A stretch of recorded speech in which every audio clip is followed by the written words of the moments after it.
नमस्कार विद्यार्थी मित्रांनो, CET सेल मार्फत कॅप राऊंड रजिस्ट्रेशनसाठी जवळपास सर्व जे कोर्सेस आहे तर त्यासाठी ॲडमिशन रजिस्ट्रेशनसाठी जी लिंक आहे तर ती ॲक्टिव्ह झालेली आहे। त्यानंतर आता पुढील प्रश्न पडतो, रजिस्ट्रेशन कॅप राऊंड रजिस्ट्रेशन झाल्यानंतर पुढील प्रश्न आहे की कोणकोणत्या कॉलेजला आपण प्रेफरन्स दिला पाहिजे। तर त्यामध्ये बघा LLB 3 इयरचा जो कोर्स आहे तर त्यामध्ये आपण जे गव्हर्नमेंट कॉलेज होते तर त्यावर आपण व्हिडिओ बनवलेला आहे। त्यानंतर गव्हर्नमेंट ॲडेड जे कॉलेज आहे तर त्यावर पण आपण व्हिडिओ बनवलेला आहे।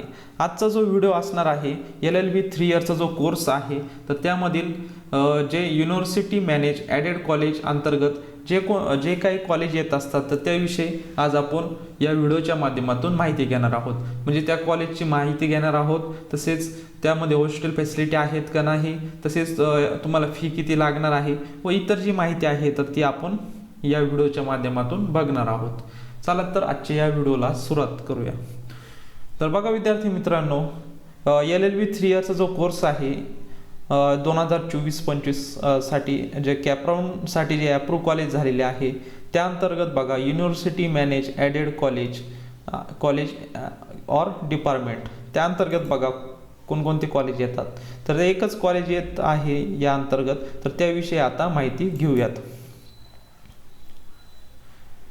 तर बघा विद्यार्थी मित्रांनो, येथे कॉलेज डिटेल्स दिलेले आहे, सोसायटी नेम दिलेला आहे, राष्ट्रसंत तुकडोजी महाराज नागपूर युनिव्हर्सिटी या अंतर्गत हे कॉलेज येत आहे। बघा राष्ट्रसंत Tukdoji Maharaj Nagpur university, doctor Babasaheb Ambedkar college of law main branch, तसेच ॲड्रेस पण दिलेला आहे त्यांनी। बघा त्यानंतर येथे ईमेल ID दिलेला आहे प्रिन्सिपल सरांचा। तुम्हाला काही जर विचारायचं असेल क्वेश्चन तर तुम्ही याच्यावर तुम्ही तुमचे क्वेश्चन विचारू शकता। तसेच इस्टॅब्लिश बघा 1925 ला हे इस्टॅब्लिश झालेलं आहे कॉलेज। त्यानंतर कॉलेज तुमचा टायमिंग जो असणार आहे, कॉलेज टायमिंग आहे 7:15 ते 12:30 या दरम्यान तुमचा कॉलेज टायमिंग असणार आहे। त्यानंतर बघा नॅक डिटेल्स नो दिलेला आहे इथे। त्यानंतर फॅकल्टी डिटेल्स दिलेले आहे। त्यानंतर हॉस्टेल इथे बॉईज आणि गर्ल्ससाठी असणार आहे। बॉईज इनटेक कॅपॅसिटी बघा 380 विद्यार्थ्यांची बॉईजसाठी जागा असणार आहे। त्यानंतर 250 ज्या जागा आहे 250 तर त्या गर्ल्ससाठी असणार आहे। असे दोन्ही बॉईज आणि गर्ल्ससाठी ह्या जागा असणार आहे। त्यानंतर हॉस्टेल फी जी आहे तर ती 4000 रुपये फी तुम्हाला हॉस्टेल फी लागणार आहे। त्यानंतर अजून काय माहिती दिली आहेत का बघा, कोर्सेस डिटेल्स दिलेला आहे। इंग्लिश मीडियममधून हा कोर्स असणार आहे तुम्हाला। त्यानंतर विद्यार्थी संख्या असणार आहे 120 जागा या कोर्सेससाठी असणार आहे। त्यानंतर तुम्हाला जी फी लागणार आहे, टोटल फी जी आहे 4924 रुपये फी या कोर्सेसला तुम्हाला लागणार आहे या कॉलेजमध्ये।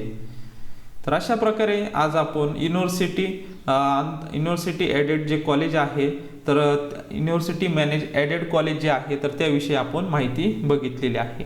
तर विद्यार्थी मित्रांनो, बाकीचे जर तुम्ही LLB 3 इयरसाठी जे गव्हर्नमेंट असतील, त्यानंतर गव्हर्नमेंट ॲडेड कॉलेज असतील, त्यानंतर युनिव्हर्सिटी मॅनेज ॲडेड हे कॉलेज आहे तर त्याविषयी आज आपण माहिती बघितलेली आहे।